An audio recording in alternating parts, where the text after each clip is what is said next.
Pá, isto excelente, está fortíssimo. Ok. É caso para dizer, energia não falta. Está ótimo. Vamos lá. 1, 2, 3, 1, 2, 3, 1, 2, 3. Gravação. Boa tarde, bem-vindos. Boa tarde, não, que aquilo já é de noite às 19 horas, é melhor dizer boa noite. No verão, por acaso, é engraçado, porque no verão consegue apanhar a boa tarde.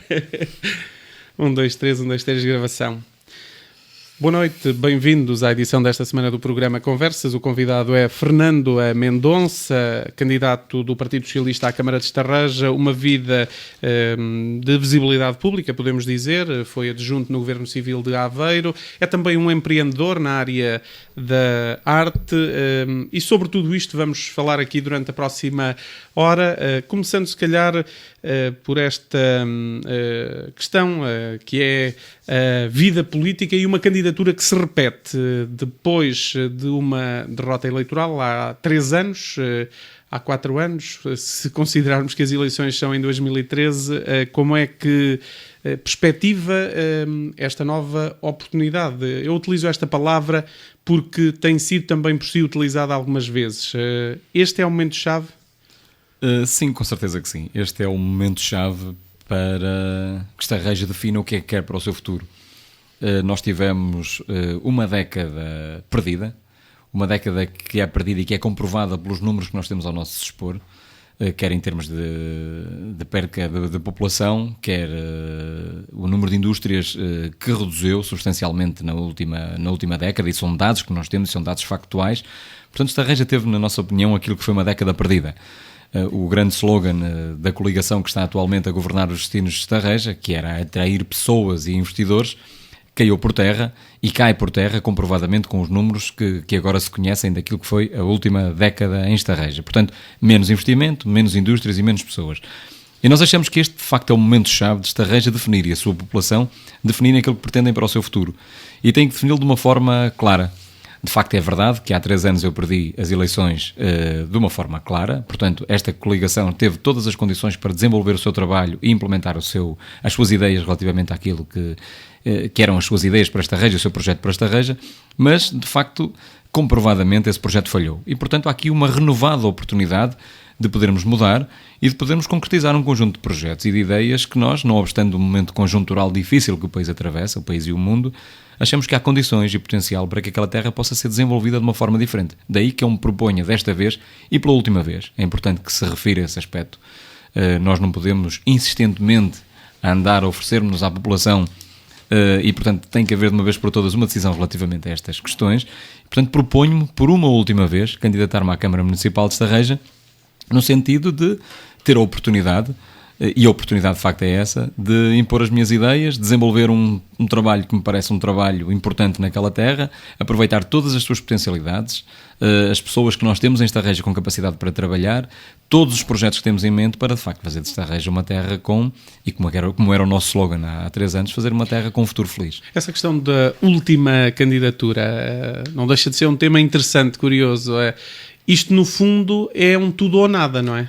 Da minha parte em Estarreja é. Porque considera que este é o momento. Ou ganha agora ou se calhar não consegue ganhar. Não só por isso que nós sabemos que a política vive muito de ciclos políticos, mas acima de tudo porque nós em democracia temos que reconhecer quando somos escolhidos ou quando não somos escolhidos. Mas portanto, há muita gente que gosta de ir profiando até conseguir, não é? Sem dúvida, mas eu julgo que tendo estado na Câmara já durante 8 anos, no mandato entre 94 e 2001, tendo o Partido Socialista, não obstante ter tido a maior votação de sempre no ano de 2001, ter perdido a Câmara de Estarreja porque houve uma coligação PSD, CDS, PP, eu já estive na Câmara durante 8 anos, tive uma candidatura há 4 anos, tenho uma candidatura agora e, portanto, se houver uma rejeição por parte da população de Estarreja à minha candidatura, neste caso à minha pessoa, eu interpreto isso como um sinal de que, de facto, Estarreja prescinde das minhas ideias e do meu contributo. E, nesse sentido, nem assumirei sequer o lugar de vereador. Portanto, esta é uma candidatura à presidência da Câmara, não é uma candidatura a qualquer variação, e afasto-me absolutamente, caso perca as eleições, e espero que isso não aconteça, afasto-me da vida política estarrejense, passando a ser um mero militante de base e opinando dentro da estrutura partidária à qual estou ligado. Essa é também uma forma de dar liberdade ao Partido Socialista depois de decidir o seu caminho, o seu futuro? Sem dúvida caso nenhuma. Aconteça... É uma forma de respeitar inteiramente a escolha do eleitorado e de respeitar também o partido, dando liberdade total para que o partido possa pensar em novas soluções, uma vez que, caso venha a acontecer, e eu reafirmo que espero que isso não aconteça, e espero que as pessoas de Estarreja tenham a consciência e a possibilidade de escolher de forma contrária. O que é que lhe diz a sensibilidade nesta altura? Normalmente os candidatos e quem está numa terra sabe qual é a sensibilidade, não é? Do eleitorado. Nós estamos a falar de Estarreja, que é uma terra que vota normalmente à direita, é uma terra conservadora nesse aspecto, e vota quase de uma forma clubística no Partido Social Democrata, e tem acontecido isso ao longo dos anos. Eu espero, sinceramente, que as pessoas reconheçam os sinais que estão a acontecer no mundo, mas sobretudo no país e naquela terra. Há um fim de ciclo, e eu reconheço também que o final de ciclo, agora que o José Eduardo Matos não se pode candidatar, facilita, entre aspas, e este facilita, obviamente, entre aspas, a vida a quem surge agora, numa candidatura adversária à coligação.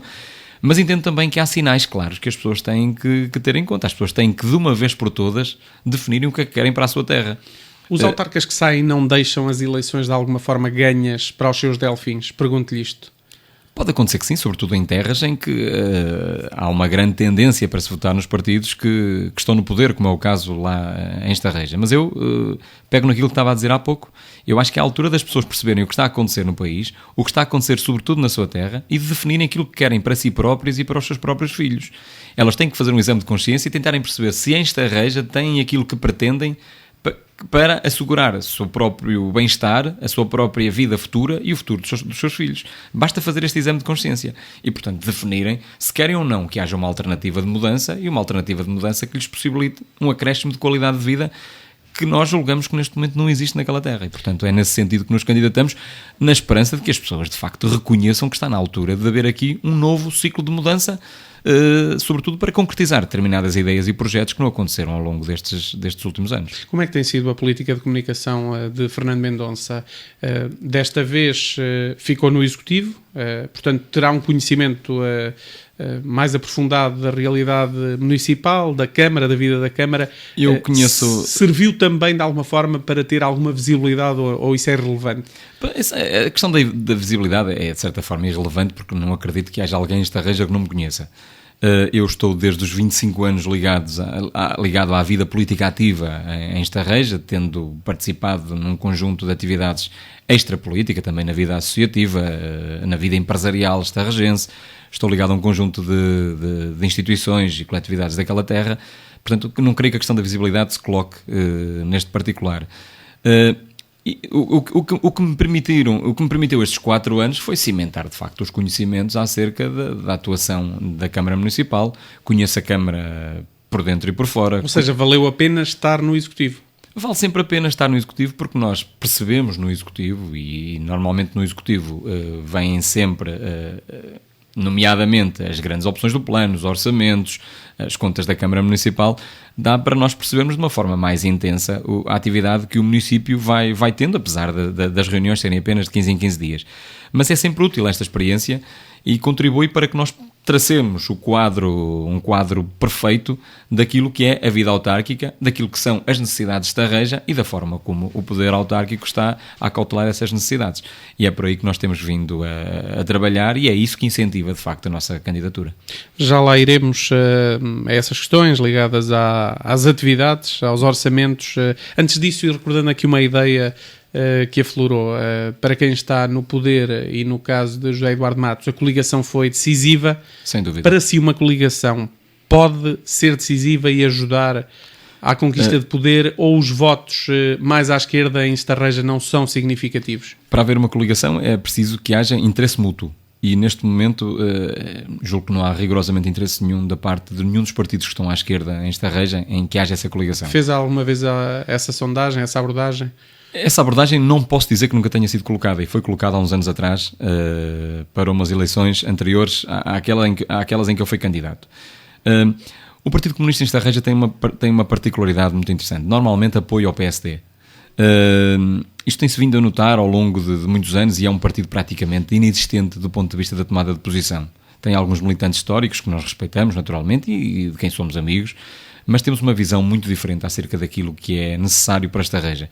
Sobretudo, nós temos uma visão, e do Partido Comunista uma coisa que não se conhece em Estarreja é qualquer visão para o futuro daquela terra. Portanto, a candidatura do Partido Comunista em Estarreja é sempre uma candidatura de cumprir calendário. Não surge nos momentos-chave como oposição à Câmara Municipal, nem em tomadas de posição que são importantes para Estarreja, e portanto essa questão não se coloca, e o número de votos do Partido Comunista em Estarreja tem sido sempre um número residual. Ou seja, basicamente o Partido Socialista está por sua conta em risco. Sem dúvida, o Partido Socialista está a pessoa conta em risco nas eleições e com um projeto, e é sobretudo com base nesse projeto que se apresenta ao eleitorado. E para ganhar tem que ir buscar votos a um eleitorado que muitas vezes aposta no PSD. Sem dúvida, nós temos que ir buscar votos aos eleitores conscientes, àqueles eleitores que são capazes de pensar, que são capazes de ter espírito crítico e são capazes de despir a sua camisola clubística, não deixando de ter as suas opiniões político-partidárias e ideológicas, mas que saibam que em termos práticos, em Estarreja, o que é melhor para eles e para o futuro daquela terra. Portanto, esse apelo de consciência que nós estamos a fazer aos estarrejenses que normalmente não votam no Partido Socialista, mas que podem votar se o projeto for aquele que eles entendam que é o melhor para Estarreja e para as suas vidas. Portanto, é aí que nós estamos a trabalhar. Que avaliação ao trabalho de José Eduardo Matos? Acaba-se um ciclo, tal como disse, são já longos anos de liderança. E fica pelo menos esta imagem, para quem não está tão identificado, até de uma certa, diria, qualificação, uma certa imagem positiva do município, não é? Que era sempre associado a um município cinzentão e que agora aparece com preocupações ambientais, ou consegue passar uma imagem de alguma forma positiva. Onde é que estão, de facto, as marcas, então, negativas desse trabalho? Não, repara, num trabalho autárquico nem tudo é mau, e eu naturalmente que respeito muito o Dr. José Eduardo Matos, a equipe e o trabalho que eles estão a fazer, que naturalmente fazem o melhor que podem e que sabem. Portanto, o meu respeito relativamente àquilo que eles fazem é total, apesar de grande parte das vezes discordar da forma como esse trabalho é feito ou das opções que são tomadas, tendo em conta as necessidades existentes. Sem dúvida nenhuma que há aspectos positivos, falei muito bem da questão ambiental, o aspecto do Biorria parece-me um aspecto eu falo da imagem que passa para fora. E essa imagem é uma imagem interessante. Não sei se corresponde ou não, de facto, à verdade, não é? Mas... Agora, as necessidades das pessoas que estão em Estarreja não vivem apenas de alguma imagem que é criada e dos gastos que se têm em termos de propaganda do próprio município. Há necessidades que são prementes e gasta-se de facto muito dinheiro em gabinetes de comunicação e num boletim municipal que sai e que é muito caro e custa muito caro aos bolsos dos contribuintes. Mas isto são opções. Onde eu coloco a tónica do falhanço da política autárquica neste momento é em dois dados que para nós são fundamentais. Estarreja é o único município, de todos os municípios que o envolvem, e falo da Mortosa, falo da Aveiro, Albergaria, Ovar, Oliveira das Meias, é o único município que perde população. Contrariando uma tendência nacional de subida ainda que ligeira da população, Estarreja perde população. Estarreja perde alojamentos. E perde, sobretudo, num fator que para nós é fundamental, que é o fator do desenvolvimento industrial, que Estarreja é uma terra de matriz industrial, com um parque industrial, com as acessibilidades que tem, Estarreja perde empresas. E perde empresas no seu global, mas perde, sobretudo, empresas industriais. E estamos a falar de uma perda de 31% na última década. Estarreja perde 31% de empresas industriais na última década. Ora, quando uma autarquia aposta fortemente num parque industrial e quando aposta fortemente em dois aspectos que, aliás, são visíveis no slogan que tem sido apresentado ao longo destes anos, que é fixar pessoas e atrair investidores, ora, nem fixou pessoas, perdeu-as, nem fixou investidores, porque perdeu 31% das empresas industriais de Estarreja. E portanto, a que é que fica a ver esse desfecho? Se há uma aposta e se vende, lá está essa imagem de um ecoparque, de infraestruturação de uma zona industrial, como é que se chega a esta conclusão? Pois eu coloco exatamente a questão ao contrário. O que é que falhou ao certo? Eu coloco exatamente a questão ao contrário. Porque a Câmara está lá para criar condições, não é? Se as criou, quem é que falhou? Não. O que está a falhar exatamente, ao contrário daquilo que pode transparecer, é exatamente a venda desse produto. E é, de facto, fazer com que Estarreja surja aos olhos dos empresários como a melhor opção. Esse é um dos aspectos. Mas o município depois, é ou não atrativo? Pelos vistos, não é. Mas os números... o problema terá a ver com, com taxas, com licenças, exatamente, com agilidade... Também. E com a própria promoção do ecoparque, com a criação de condições para que os empresários se possam instalar e possam ter determinadas regalias, com todos os atrasos que decorreram na legalização dos diferentes terrenos da área empresarial. Mas Estarreja tem que ser um concelho que possa cativar pessoas através da criação de alguns mecanismos para que as pessoas, de facto, se sintam que têm que se instalar ali em Estarreja. Repare... Mas perdeu a vocação industrial Estarreja ou tem vindo a perder essa vocação? Os números confirmam exatamente isso que está a dizer. Repare no seguinte. Deixe-me até perguntar-lhe de outra forma, e em contraponto com aquela tal imagem do verde, acha que Estarreja quer deixar essa imagem de município industrial cair? Não, Estarreja tem que saber viver com as duas imagens. Tem que desmistificar a questão de 50 anos de indústria pesada, indústria química pesada, que de facto trouxeram prejuízos ambientais ao município, mas tem que saber viver também com aquilo que lhe traz desenvolvimento. E o investimento industrial, juntamente com o tipo de investimentos que nós defendemos naturalmente, traz riqueza àquela terra. Agora a questão, eu pergunto, há algum empresário se instala em Estarreja sabendo que aquilo que tem para além das suas instalações será pagar as taxas máximas que Estarreja pratica e não ter rigorosamente nada para oferecer à sua família em termos daquilo que é qualidade de vida? Repare, Estarreja não tem escolas de música. Ou tem escolas de música, apenas escolas de música privadas, que não servem, no nosso entender, os interesses da população. Estarreja não tem grandes atratividades para que as pessoas possam decidir fixar-se lá. O custo, os imóveis em Estarreja são dos mais caros da nossa região. Quer dizer, Estarreja não oferece um conjunto de condições que as pessoas possam decisivamente optar por se instalarem ali. E isso pesa naturalmente também quando os empresários pretendem ou não instalar-se naquela terra. Estarreja pratica as taxas máximas dos impostos municipais em todos os setores. Quer dizer, não há aqui políticas de incentivo para que as pessoas se sintam atraídas para viver naquela terra. E de facto a questão da imagem de Estarreja provavelmente ainda não está tão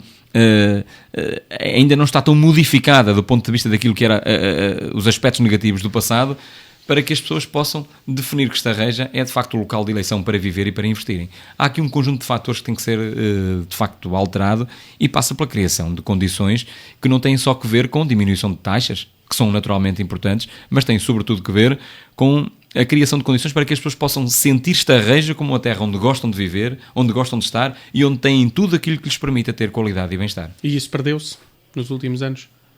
Perdeu-se nos últimos anos. Estarreja tem muito pouco para oferecer às pessoas que ali vivem. Mas Estarreja ganhou em acessibilidades. Exato. Estarreja é servida pelas melhores vias nacionais. Tem um ponto de acesso à Espanha ali muito próximo, tem a linha do Norte, tem o Porto de Aveiro a 2 passos, tem o aeroporto Francisco Sá Carneiro a uma distância reduzida. Repare-se, tendo tudo isto, tendo um parque industrial, de facto a questão é pertinente. O que é que está a falhar? E nós, de facto, achamos que estão a falhar uma série de questões que são essenciais, que passam, sobretudo, por dinamizar aquela terra de forma, do ponto de vista urbanístico, do ponto de vista cultural, do ponto de vista social, que possam permitir que pessoas se fixem ali em Estarreja e que empresários tenham apetência para fixar as suas indústrias em Estarreja. Essa é que é a questão essencial. É uma terra envelhecida ou uma terra de futuro? Estarreja, neste momento, é uma terra que tem futuro. É uma terra que tem futuro. Nos índices de envelhecimento, Estarreja aparece numa posição intermédia, portanto é uma terra que tem futuro. Apesar de haver freguesias com um índice de envelhecimento muito forte, como por exemplo Salreu, que está acima da média nacional muito. As mais rurais, não é? É um fenómeno interessantíssimo. Freguesias mais rurais. Exatamente. Mas nós achamos que há uma juventude que existe em Estarreja e que pode potenciar aquela terra. Agora, não podemos permitir que por fatores externos, como por exemplo o preço dos imóveis, nomeadamente esta questão que é fundamental, há uma especulação imobiliária muito grande em Estarreja. Mas essa não é uma questão de mercado? E a Câmara pode intervir nesse aspecto. Como? A Câmara tem condições para intervir nesse aspecto. A Câmara pode seguir exemplos interessantes que estão a ser aplicados em alguns pontos do nosso país, como por exemplo no Porto, em que a própria Câmara aparece como agente de recuperação de habitações, colocando as habitações nos centros históricos dos municípios, colocando as habitações a preços competitivos para que a juventude se possa fixar exatamente no centro do município, não só para dar vida ao centro do município, mas também para ter imóveis a preços competitivos para que a juventude se possa instalar naquela terra. A Câmara pode fazer isso. Há meios para fazer isso e pode, aliás, seguir bons exemplos que estão a ser aplicados noutras zonas do país, nomeadamente na cidade do Porto. Na sua opinião, isso seria prioritário? Essa é uma das nossas grandes prioridades. Se nós queremos fixar juventude em Estarreja, temos que criar duas condições essenciais. Condições para que eles possam viver e possam adquirir ou ter os seus imóveis a preços competitivos com os municípios que nos circundam. Essa é uma questão fundamental. E que possam ter tudo em Estarreja o que é necessário para eles usufruírem e para educar os seus filhos. Que passam por ofertas desportivas, culturais, urbanísticas, de lazer, que permita que Estarreja tenha tudo o que é necessário a um cidadão para que possa ali viver tendo qualidade de vida e bem-estar. Há muitos municípios que lamentam a perda de serviços, é uma das grandes discussões no país. Estarreja também já passou ali o seu momento em que se discutiu saúde, em que se discutiram algumas questões ligadas também ao mapa da justiça. Que balanço é que faria nesta altura? Estarreja é uma cidade pequena. E é uma cidade que está, neste momento, tem os serviços à sua dimensão. Eu creio que alguns dos aspectos mais negativos já aconteceram. Já foram absorvidos, não é? Já foram absorvidos, mas há ali questões que se perderam. Repare, Estarreja perdeu a possibilidade de ter um hospital novo. Essa possibilidade esteve em cima da mesa, o projeto do hospital estava a arrancar, com a mudança de governo, o hospital perdeu-se e foi uma questão... Há aqui este aspecto que é importante nós até referirmos para percebermos a psicologia do eleitor de Estarreja relativamente ao seu clubismo eleitoral.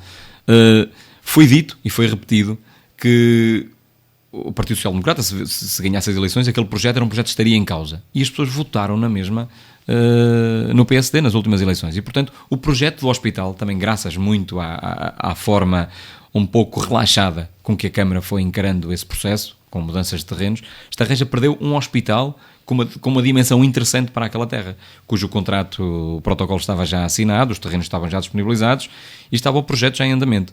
E Estarreja deixou de perder um hospital. Por alguma inércia da Câmara Municipal, naturalmente que sim, não se empenharam a fundo, até porque houve intervenção de gente do Partido Socialista na resolução desse processo e na vinda desse hospital para Estarreja. Portanto, a Câmara relaxou, o Governo abandonou mais tarde o projeto quando o Partido Social Democrata ganhou as eleições e Estarreja deixou-se ficar. Esse conformismo é um dos grandes problemas também de Estarreja, que é um conformismo, e se me permite abordava já essa questão, é um conformismo que existe nesta questão desta reformulação do mapa autárquico com a agregação de freguesias. As pessoas fizeram assembleias municipais em que se insurgiram, prometeram lutar até a última gota de sangue, a lei apareceu e não há uma única reação da parte, quer da autarquia, da Câmara, quer das juntas visadas, no sentido de lutarem contra este tipo de coisas. Mas essa não é a história de todo o país? A impotência seria diferente contra a decisão do Governo Central? Repare, nesta questão do hospital, quando o Partido Socialista era Governo e quando se falou no fecho das urgências no período noturno do Hospital de Estarreja, houve vigílias, houve manifestações, houve uma série de envolvimento da população. Quando se falou, quando Estarreja perdeu o novo hospital, não houve ninguém que se movimentasse, não houve ninguém que se manifestasse. Inclusivamente manifestaram-se de forma contrária nas eleições. Agora, com esta questão da fusão das freguesias, ninguém se manifesta. Eu estou convencido que se o Partido Socialista estivesse no governo que havia uma grande rebelião em Estarreja.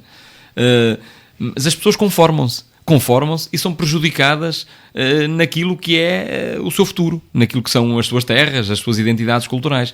E, portanto, nota-se aqui um conformismo que eu, sinceramente, às vezes não consigo explicar muito bem. Um conformismo do eleitorado estarrejense, quando o que aqui está em causa é o governo, que é o governo do PSD, CDS, PP, e uma Câmara, que é uma Câmara também da mesma coligação. Portanto, as águas estão absolutamente calmas e as pessoas aceitaram pacificamente esta questão quando aqui há uns tempos atrás prometiam lutar até à última gota de sangue. Portanto, são coisas que a mim me escapam um bocado. A única força política que teve alguma intervenção neste processo foi o Partido Socialista, que propôs uma série de ações, uma série de medidas e que está sozinho a lutar contra uma luta que é uma luta perdida, porque a lei inclusivamente já foi aprovada. Acha que é mesmo uma luta fechada? Há muitos autarcas de freguesia, de câmaras, que acham que não. Eu estou convencido que a única forma de travar esta luta é pela via judicial, e é isso que está a acontecer em vários pontos do país. Nós sabemos também que a situação do governo não é uma situação fácil. O governo é um governo que está, de certa forma, desacreditado. Não sabemos qual é o prazo de duração deste governo e não sabemos, sinceramente, se esta lei, que aplicabilidade é que esta lei irá ter ou quando é que irá ter. Agora, nós vamos ter eleições autárquicas no próximo ano e esta lei é já feita à medida das próximas eleições autárquicas. Portanto, há uma certa confusão. A lei está aprovada, mas agora vamos ver em que é que a situação vai desembocar, o que é que o futuro nos vai trazer. E o que é que isto pode mudar a esse nível do dossiê autárquico? Pode trazer alguma mudança de fundo, obrigar a mudar estratégias ou... Da nossa parte não vai mudar. Repare, Estarreja é um concelho com 100 km², sem grandes diferenças entre as várias freguesias. Do ponto de vista prático e do ponto de vista de umas eleições, aquilo que vai trazer é a agregação de duas freguesias. Uma que vai ser agregada por uma maior, que é Beduído, que é a freguesia central de Estarreja, que vai agregar uma freguesia mais pequena, e duas das mais pequenas do extremo sul do município que se vão agregar, que é Canelas e Fermelã. Do ponto de vista das eleições, isto implica ter menos 2 candidatos à junta. Agora, do ponto de vista da população, isto vai ter reflexos que eu próprio não consigo avaliar muito bem. Não sei se a população vai reagir muito bem a estas questões, porque depois há aqui a velha questão bairrista de onde é que fica a sede da junta de freguesia, onde é que fica a sede da freguesia. Portanto, isto vai criar aqui algumas implicações difíceis de avaliar. Do ponto de vista eleitoral e da nossa estratégia, vai alterar pouco. Agora, o que vai alterar é em termos do próprio bem-estar e da identidade das diferentes freguesias. Isso aí vai ter reflexos sérios e não vai trazer rigorosamente nada de novo em termos de poupança para as finanças públicas, porque é absolutamente residual aquilo que se poderá eventualmente poupar com a agregação de freguesias. Aliás, elas representam 0,08% do orçamento nacional, portanto isto é uma gota de água no oceano, não é? Mas os autarcas, os que estão de saída, os que estão para entrar ou que se candidatam a entrar, têm dito que isto pode mexer com o sentido de voto dos eleitores. Isso sim, claro que sim. O Fernando Mendonça acredita que pode vir daí uma penalização para os partidos da coligação e tratando-se até em Estarreja de uma coligação, não é? Exatamente, eu acho que tem que vir se as pessoas estão descontentes. Se a lei é feita pela coligação que está no governo. Se da parte do poder autárquico em Estarreja pouca ou nenhuma reação existiu relativamente a esta matéria, as pessoas a penalizar alguém vão ter que penalizar os autores da lei e aqueles que passivamente deixaram que a lei fosse aplicada. E neste caso estamos a falar da mesma gente. Estamos a falar da coligação PSD, CDS-PP, que é quem está no governo e quem está na Câmara Municipal de Estarreja. Mas o que é que vale este trunfo eleitoral? Se lhe perguntasse assim, com a maior das transparências, este trunfo eleitoral pode valer ou não uma eleição? Este trunfo eleitoral pode valer a justiça dos eleitores de honrarem aqueles que lutaram contra este tipo de situação. E quem lutou contra isso foi o Partido Socialista. Portanto, eu acho que se alguém deve sair... eu não gosto de chamar beneficiado, não é uma questão de beneficiado, é uma questão de fazer justiça. Se há alguém se deve fazer justiça de ter lutado contra esta lei, é o Partido Socialista em Estarreja, que foi a única força partidária que tomou verdadeiras posições sérias e concretas no sentido de obstar a que esta lei fosse aplicada. Portanto, o eleitorado tem que fazer essa justiça. Vou-lhe fazer uma maldade. Se não fizer, alguma coisa está mal na consciência do próprio eleitorado. Uma maldadezinha ou um desafio. Se tivesse que decidir uma reforma autárquica num município liderado por Fernando Mendonça, o que é que diria ao nível, por exemplo, da agregação de freguesias? Eu acho que em Estarreja... Acha que o mapa deve ficar como está? Ou haveria condições para um processo trabalhado, conversado, dialogado, que permitisse uma reconfiguração? Sem dúvida nenhuma. Podia, com certeza. A começar pelos próprios municípios.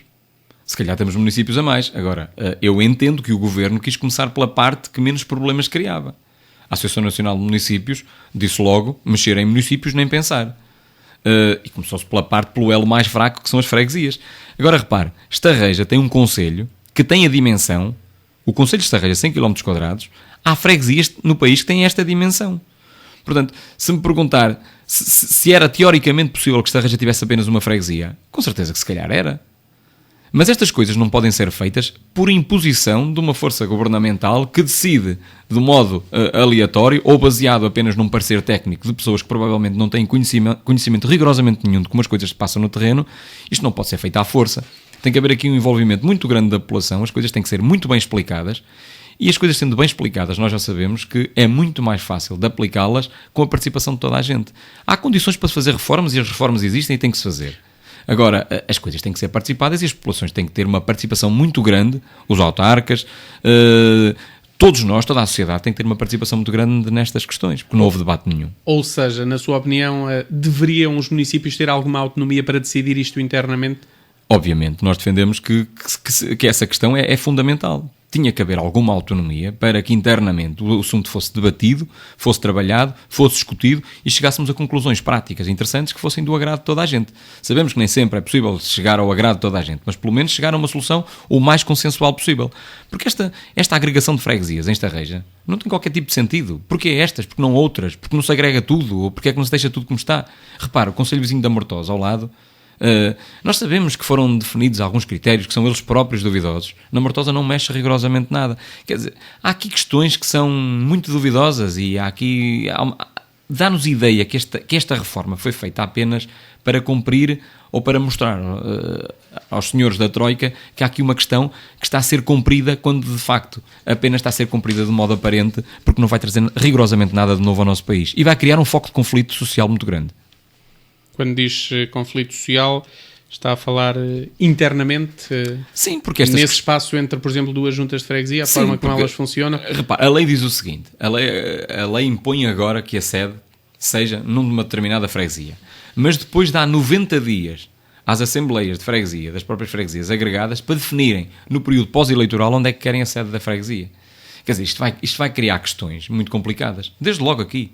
Repare que em Estarreja, por exemplo, a freguesia de Veiros investiu há pouco tempo um investimento vultuoso na aquisição e na adaptação de um edifício para a junta de freguesia, que vai ficar agora devoluto, não vai servir para rigorosamente nada, porque Beduído, que é a freguesia mais poderosa, é onde tem a sede do município, tem lá a junta de freguesia e tem a sede, que também não tem muitos anos.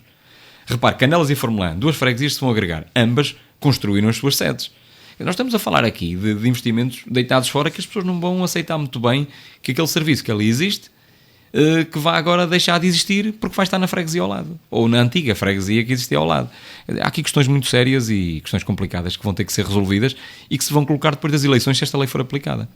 Muito se fala de ganhos de escala, de poupanças, e José Eduardo Matos tem tentado passar a mensagem de que tem conseguido reduzir a fatura, digamos assim, global no município, em vários domínios da gestão autárquica.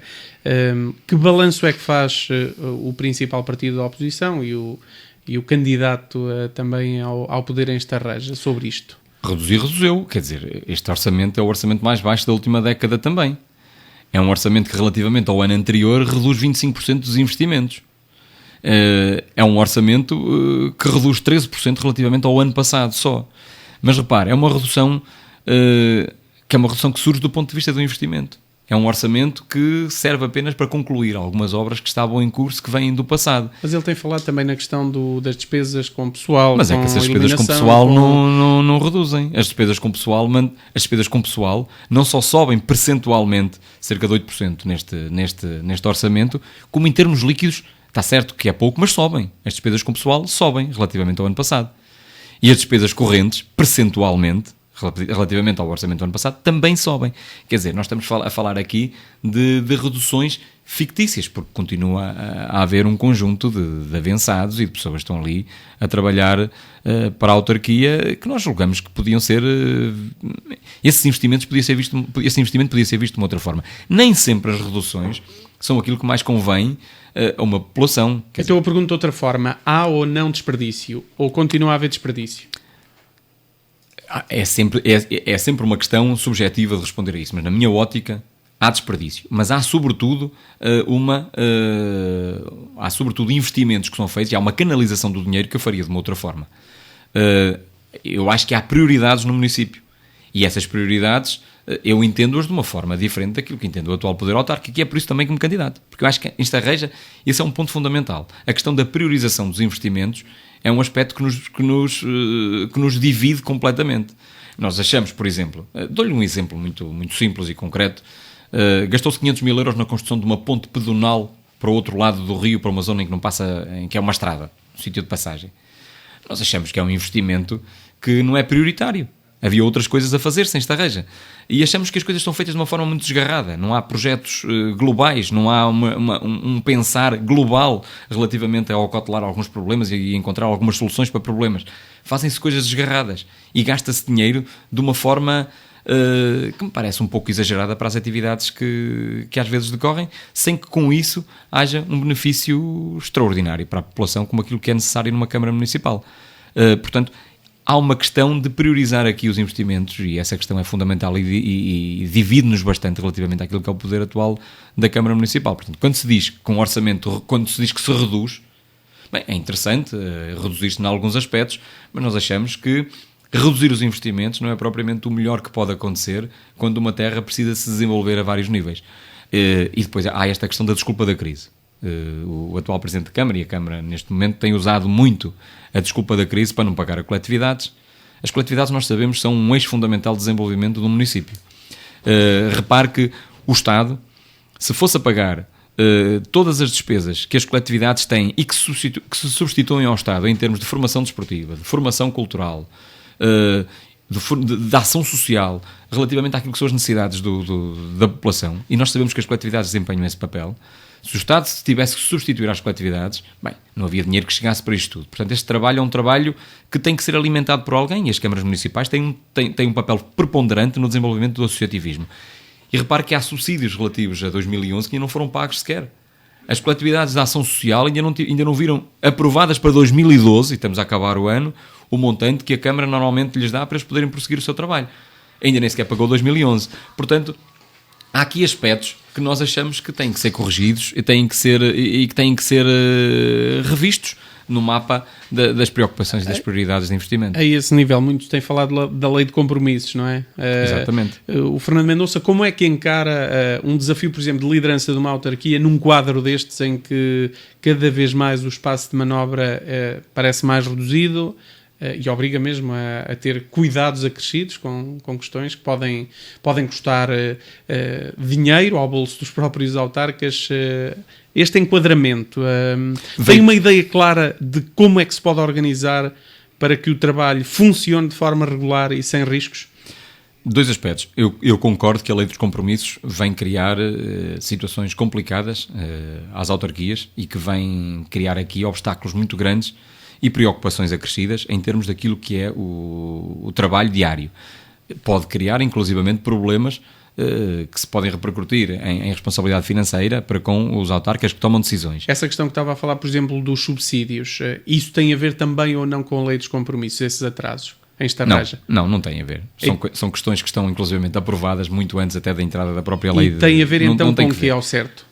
Tem que ver com a forma como a Câmara encara as suas prioridades relativamente a pagamentos e à forma como gera o seu próprio dinheiro. Ou seja, a Câmara não tem dinheiro na conta para entregar a essas associações? Penso que a justificação, não sei se será essa, eventualmente será, mas para quem apregoa que as finanças da Câmara estão perfeitamente salvaguardadas e que a situação está perfeitamente controlada, há aqui dados que nos fazem pensar exatamente o contrário. Nós também não somos detentores de toda a verdade relativamente àquilo que se passa na Câmara Municipal. Há um conhecimento profundo, mas o conhecimento do dia-a-dia, da gestão diária da Câmara, nós não a conhecemos e não sabemos às vezes muito bem que tipo de prioridades é que ali são assumidas. Agora, a questão relativamente à lei dos compromissos, essa lei tem que ser mudada.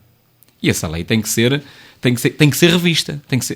Tem que ser revista no sentido de permitir que as câmaras possam ter meios para poder trabalhar de acordo com aquilo que são as suas necessidades diárias, quase diárias. E, portanto, esta lei tem que ser revista. Essa é uma questão fundamental. Não sendo esta lei revista, tem que se criar um esquema de funcionamento muito organizado para que possamos dar cumprimento àquilo que são as necessidades básicas diárias da própria Câmara Municipal. Se não estão em causa algumas questões fundamentais, como os próprios bens. Repara, esta questão do fornecimento de alguns bens às escolas, por exemplo, tenho ouvido dizer que tem sido afetada por esta questão. Temos que criar aqui mecanismos, meios, para que possamos funcionar num quadro desta dificuldade. Claro que vai nos criar alguns constrangimentos e esta lei, de facto, deve ser mudada. Mas temos que ter uma percepção mais adequada da realidade, estando dentro do próprio município e sabermos o que é que podemos acautelar face às circunstâncias com que temos que trabalhar. Repare que eu não vi o Sr. Presidente da Câmara tomar nenhuma posição pública. Ele queixa-se da lei dos compromissos. Não vi tomar nenhuma posição pública contra o Governo e de pressão contra o Governo face à existência desta lei. Nunca ouvi tomar nenhuma posição pública neste aspecto. E, portanto, era importante que os autarcas, nomeadamente aqueles que são do mesmo partido do Governo, que pudessem assumir posições firmes contra o tipo de situações que lhe está a oprimir o trabalho. Não ouvi tomar nenhuma posição. Portanto, há aqui também algum aspecto de aceitação e de conformismo que cheira também a fim de ciclo, não é? E também não vou exigir que o Sr. Presidente da Câmara, cuja motivação para estar à frente da Câmara já é praticamente nula, imagino que seja, que vá agora assumir este tipo de de guerras quando está praticamente saído. O presidente José Eduardo Matos, que tem falado de uma situação, digamos que equilibrada, que a Câmara não iria aderir ao programa de apoio às economias locais porque seria sempre um valor irrisório. O que lhe pergunto é que estado financeiro é que vai herdar o sucessor de Eduardo Matos na Câmara? Vamos herdar uma Câmara que tem a sua dívida, que está escalonada no tempo, naturalmente, é uma dívida de cerca de 20 milhões de euros. Controlada no tempo, naturalmente, mas há também aqui uma questão que nos preocupa, é que em Estarreja há muita coisa por fazer, está quase tudo por fazer relativamente a esta questão da intervenção urbana. Estarreja é uma terra que neste momento é uma terra que precisa de uma grande intervenção a nível urbanístico. Reabilitação urbana, exatamente. Reabilitação urbana, regeneração urbana, há uma série de aspectos que precisam de ser mexidos.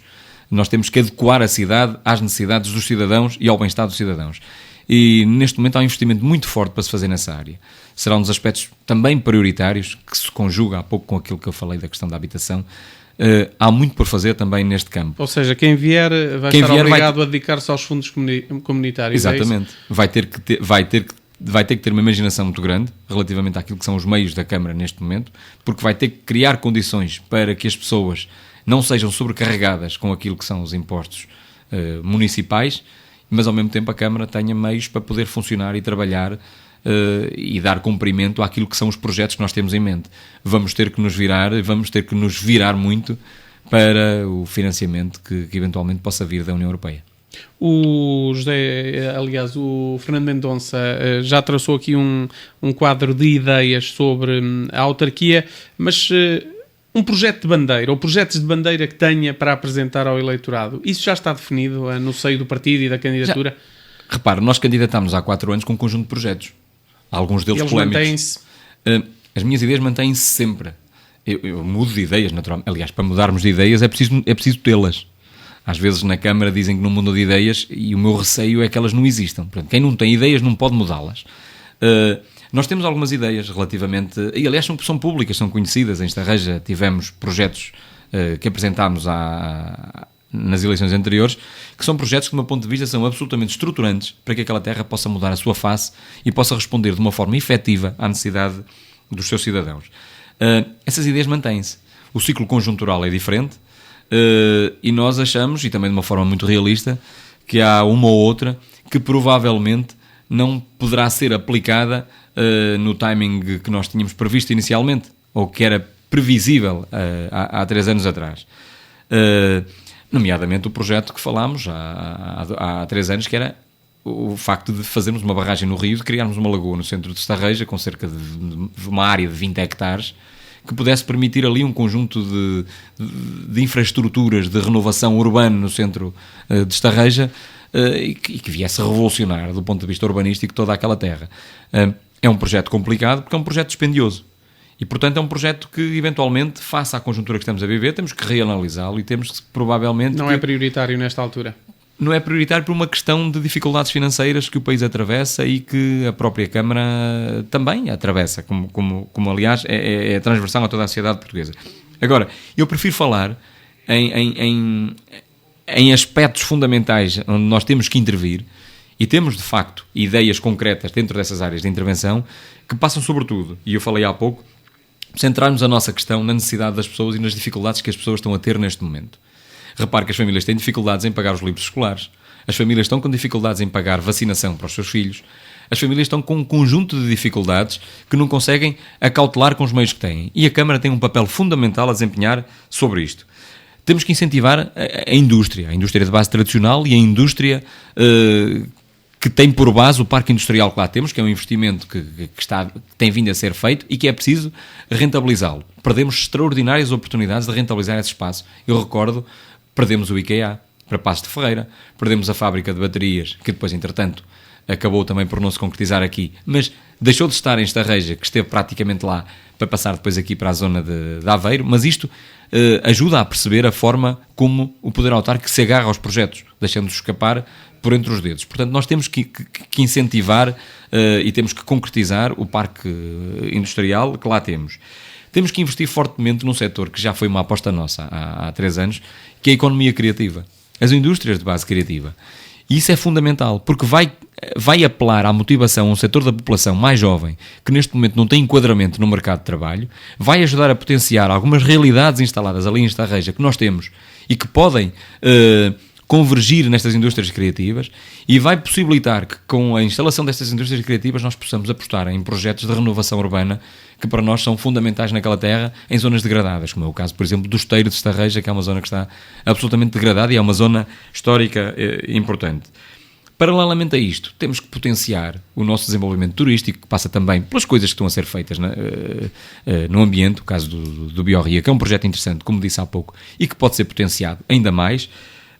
Temos que ter uma ação marcante do ponto de vista cultural, do ponto de vista da formação desportiva, do ponto de vista da educação. Portanto, não há muito a mexer dentro de cada uma destas áreas. Desenvolvemos os nossos projetos, as nossas ideias, sempre com enfoque no cidadão, nas suas reais dificuldades, e em criarmos condições para que a Câmara Municipal possa ser um agente promotor de desenvolvimento e que se possa substituir, em muitos casos, ao Governo, porque o Governo neste momento está a ter restrições tremendas e está a criar dificuldades muito grandes à vida das pessoas. A esse propósito, e também para dedicarmos não muitos, mas alguns minutos àquilo que tem sido a governação em Portugal, ao modelo seguido, ao caminho seguido, a perspectiva qual é? É passar isto durante os próximos anos? Aperto, aperto, aperto? Eu não vejo outra perspectiva. Aliás, se nós víssemos que esta política do Governo de restrição e de dificuldades face às famílias, que podia ter um horizonte de alívio nos próximos tempos, mas aquilo que nós vemos é que está a ter o efeito exatamente contrário. O investimento está a encolher, as pessoas, o consumo está a diminuir, quer dizer, estamos a entrar numa espiral de recessão que tem por base estas medidas restritivas que o país está a sofrer. Não há um horizonte que nos permita pensar num alívio. Portanto, nós achamos que esta política que não está a conduzir o país a nada de bom. E tememos seriamente por aquilo que possa vir a acontecer no futuro em Portugal. Nós temos exemplos de países europeus que estão numa situação mais complicada que nós, o caso da Grécia, mas a seguir estamos nós. A situação está muito complicada e não se vislumbra uma solução para tudo isto. Se nós pudéssemos pensar que estamos a passar por 2 ou 3 anos de aperto, mas que as coisas depois havia a certeza do seu alívio, ou que havia sinais de melhoria, mas os sinais são contrários a cada dia que passa. O país, a cada dia que passa, está numa situação pior. E, portanto, não se augura nada de bom. É por isso que eu entendo que as autarquias, com as suas competências e os seus meios, têm forma de poder contribuir para o alívio, sobretudo, da carga que as famílias têm neste momento.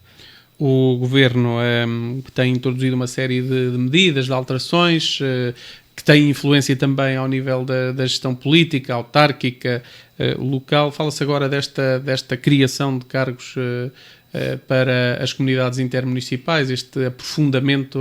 Como é que o Fernando Mendonça vê esta realidade? Olha, repara, eu até me custa falar disso. Repara, este governo acabou com os governos civis, que é uma realidade que eu conheço bem. Acabou com os governos civis com o argumento da poupança. Os governos civis que tinham um custo que, face àquilo que produziam, era um custo absolutamente irrisório. Repara, o governo civil de Aveiro era superavitário. O governo civil de Aveiro gerava lucro, por exemplo, tal como os outros governos civis também geravam. Ou seja, eram estruturas que tinham os seus custos, naturalmente, tinham o seu pessoal, mas cuja atividade gerava lucro e receitas para o Estado. Acabou-se com os governos civis. E agora vai-se criar estruturas intermédias, aproveitando as regiões e as comunidades intermunicipais que existem, que têm um papel importante na agregação de projetos dos diferentes municípios que as compõem, mas agora vai criar uma série de cargos remunerados que representam para o país um custo de cerca de 3 milhões por ano, só em cargos remunerados, prevê-se 37. Repare, não faz qualquer sentido. Além de que vai criar uma estrutura dentro das comunidades intermunicipais em que os indivíduos que fazem parte desse Conselho Executivo não são sequer os Presidentes de Câmara, que vão passar a pertencer apenas aos conselhos, às Assembleias que lhes estão ligadas. Sendo que os membros das Assembleias Municipais nem vão pertencer sequer às comunidades intermunicipais. Repara, há aqui um conjunto de questões que não agradam a ninguém. Eu não conheço ninguém neste país que esteja satisfeito com este novo modelo que o Governo quer implementar, ou que vai implementar, das comunidades intermunicipais. Não conheço ninguém. Inclusivamente os autarcas que são afetos ao PSD. E temos aqui o exemplo, estamos aqui em Ilhavo, o Presidente da Comunidade Intermunicipal veio-se manifestar a sua discordância absoluta, o Engenheiro Ribal Esteves, contra este tipo de modelo que o Governo quer impor na gestão das comunidades. E, portanto, isto não agrada a ninguém. Mas isto é apenas um exemplo. Repare, eu pergunto em que setor da sociedade é que as políticas do governo estão a agradar a alguém. Mas era ou não era necessário, ou é ou não é necessário um modelo de, digamos assim, liderança política à escala regional? A questão que eu coloco é, então, porque é que se acabou com os governos civis? Podiam reaproveitar. Mas os governos civis não tinham esse toque executivo, digamos assim, não é? Os governos civis, de liderança política. Os governos civis eram os representantes políticos do Estado, eram os representantes políticos do governo no próprio distrito. Pois, mas aqui estamos a falar da força agora, dos municípios à escala regional. Estamos a falar de realidades diferentes. As comunidades intermunicipais têm uma importância muito grande na gestão de projetos que convêm aos diferentes municípios que as compõem, sobretudo nas candidaturas a fundos comunitários, numa gestão a uma escala mais alargada, mas para terem um determinado tipo de competências, as competências têm que sair da parte das câmaras, e eu não encontro nenhuma vantagem em algumas dessas competências, em esvaziar as câmaras, em algumas das competências que elas têm, só para dar competências às comunidades intermunicipais, e não vejo que isto possa ter eficácia do ponto de vista prático. Não será possível ganhos de escala com este modelo? Mas esses ganhos de escala são os ganhos que existem atualmente com as comunidades que funcionam para aquilo que têm que funcionar de uma forma interessante e que têm sido importantes para a alavancagem de projetos que convêm a todos os municípios que as compõem. Sim, mas se calhar numa lógica de soma de municípios, não? É uma perspectiva, mas eu acho que nós temos tudo a ganhar com o modelo da forma como ele está. Uma pré-regionalização pode ajudar ou não a... O problema é que isto não é uma pré-regionalização, isto é uma regionalização encapotada. Por parte do Estado, mas sobretudo feita de uma forma trapalhona, mas eu diria que intencional, porque isto vai criar aqui condições, ou melhor, vai criar aqui confusões relativamente àquilo que são as competências, porque há aqui uma questão ainda, é que ainda ninguém sabe muito bem que competências são essas, quer dizer, já se fala em cargos remunerados, quantos é que são, quanto é que se vai ganhar, mas não temos uma ideia concreta das competências que essas comunidades vão ter. Isso ainda não está tratado. Fala-se dos transportes, fala-se da própria educação, fala-se de uma série de questões, mas o que é certo é que as competências ainda não estão determinadas. Repare nesta contradição. Já se sabe quanto é que se vai ganhar as pessoas que vão para lá, quantos é que vão ser os lugares executivos. Já se sabe tudo isso, mas ainda não se sabe que tipo de competências é que vão ter. Há quem anda a dizer que isto é o golpe das colocações, acha que é isso? Mas à primeira vista, o que é que isto parece? Isto parece uma espécie de um exílio dourado para uma série de pessoas que vão agora terminar os seus mandatos autárquicos. 3 lugares num Conselho Executivo, eles são para quem? Alguém vai ter que os colocar lá. Para quem é que são em Aveiro? Pergunto-lhe assim. Sei lá, temos tantos presidentes de Câmara que agora estão a acabar o seu mandato e que não podem recandidatar-se e que vão ter que fazer qualquer coisa no futuro, não é? Alguns não têm profissão, outros já perderam o acesso à sua profissão há muitos anos. Há um conjunto de pessoas que vão ficar sem colocação na vida civil, portanto vai ter que haver aqui... Acha que este também é um desenho feito para Eduardo Matos? Ou que pode servir? Quem sabe, não é? Eu tenho estranhado muito o facto do Presidente da Câmara de Estarreja ter andado calado e tão conformado relativamente a um conjunto de questões que têm surgido, nomeadamente esta, nomeadamente a questão das freguesias, nomeadamente a questão do Hospital de Estarreja. Há uma série de questões que o Presidente da Câmara de Estarreja tem dado calado. Não sei se eventualmente espera que o Governo venha a recompensar com alguma coisa. Ou dito de outra forma, a equipa que hoje lidera a CIRA estará talhada para isso? Falámos de Eduardo Matos, mas podemos falar de forma mais alargada, não é? Pois não sei. Há 2, 3 autarcas que têm assumido maior protagonismo a esse nível. Eu não conheço os contornos, nem sei manobras de bastidores é que estão a haver relativamente a esta questão, até porque vai haver um novo quadro autárquico, com um novo mapa autárquico, com câmaras que vão ter também peso em algumas decisões que vão ser tomadas. Mas este desenho parece-me, à primeira vista, enquanto senso comum, enquanto cidadão, parece-me um desenho um bocado feito à medida, pronto, de alguns...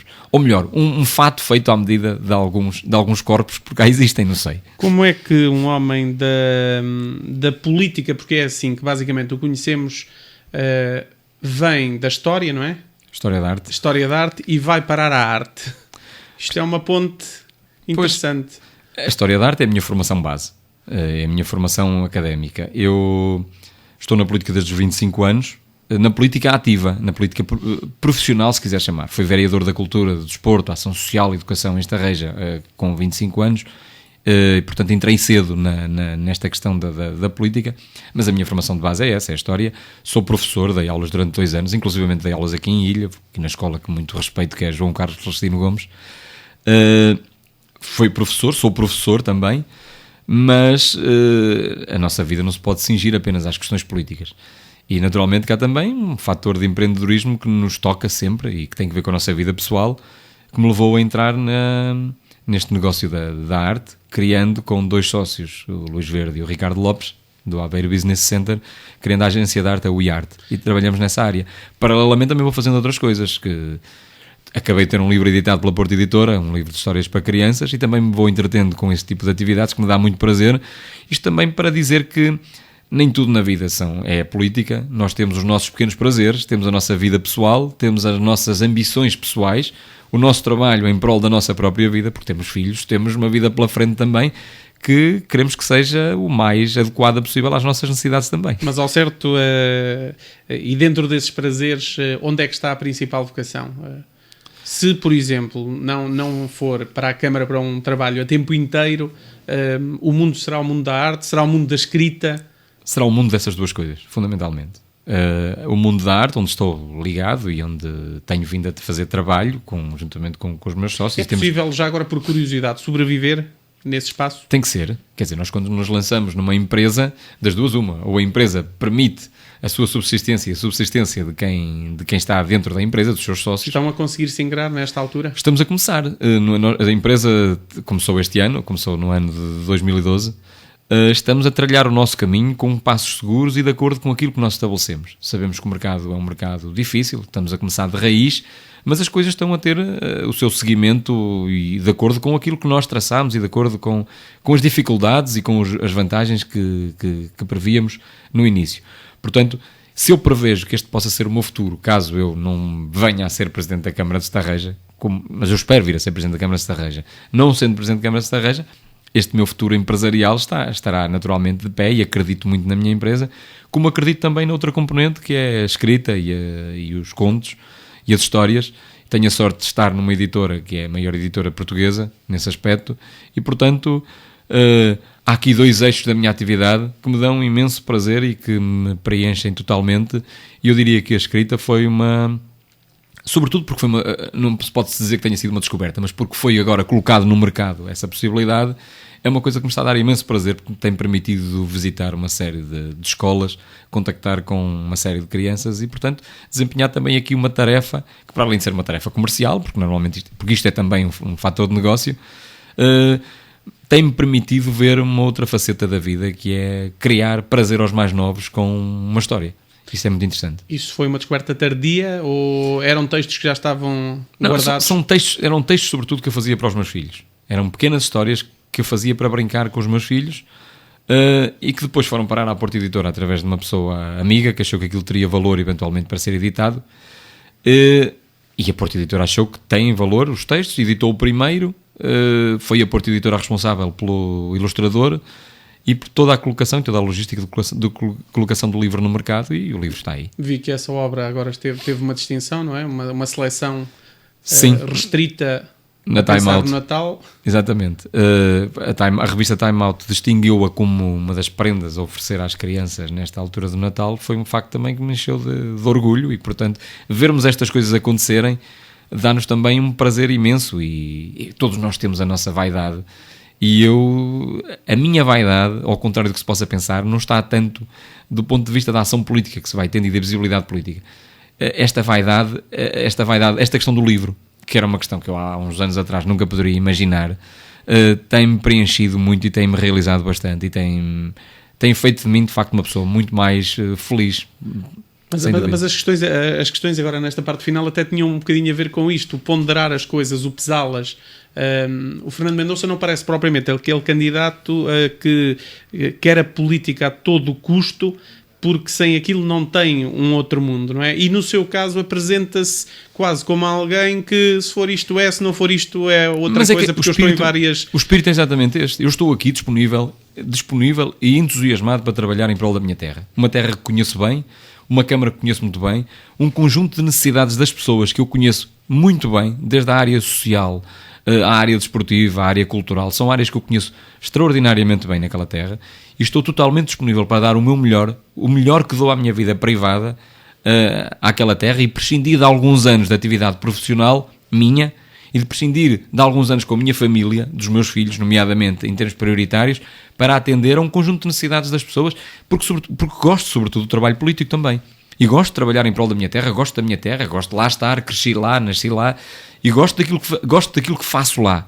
Agora, se as pessoas entenderem que eu que não sirvo para este projeto a que me proponho, eu não vou estar a fazer disso um drama e parto com a mesma felicidade do mundo para outro tipo de atividades que me enchem de prazer, que me realizam e que, a verdade seja dita, me dão muito menos trabalho e preocupação.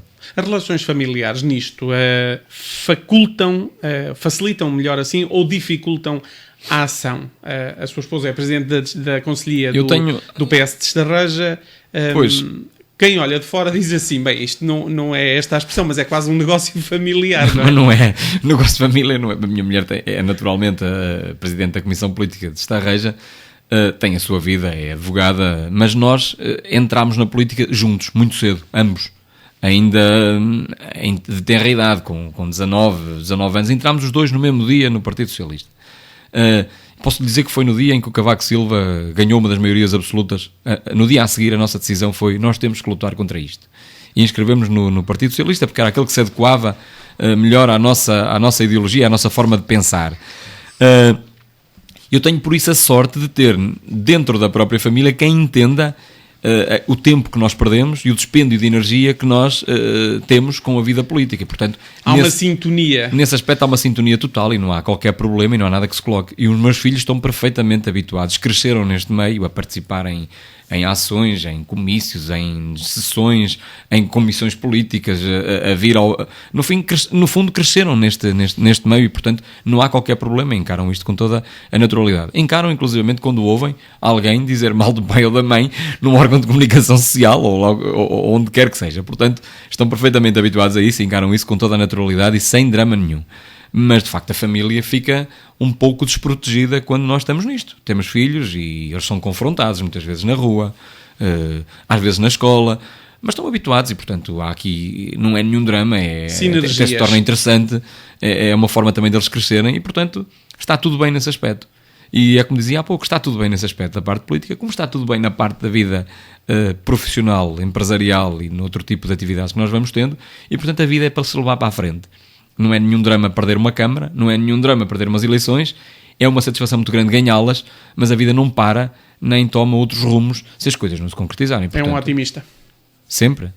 Eu acho que nós temos que ser otimistas e temos que começar por nós próprios. Não podemos sucumbir às dificuldades, nem podemos achar que os dramas que acontecem fora da situação dos próprios dramas. Repara, os dramas maiores que nós temos na nossa vida são as situações de doenças irreversíveis, ou a situação da morte ou a perda de alguns familiares. Repare que isso sim, são dramas irreversíveis e contra os quais nós não podemos lutar. O resto depende sempre muito e em grande parte da nossa motivação, da nossa capacidade, da nossa predisposição e da forma como encaramos os problemas. Eu vou para a cama todos os dias e durmo perfeitamente ao fim de 30 segundos. Portanto, nada me preocupa a não ser questões para as quais eu não possa ter capacidade humana para lutar contra elas. A partir daí, está tudo bem. Fernando Mendonça, o agradecimento, foi um gosto tê-lo também neste programa Conversas. Voltamos na próxima quarta-feira com um novo convidado. Até lá.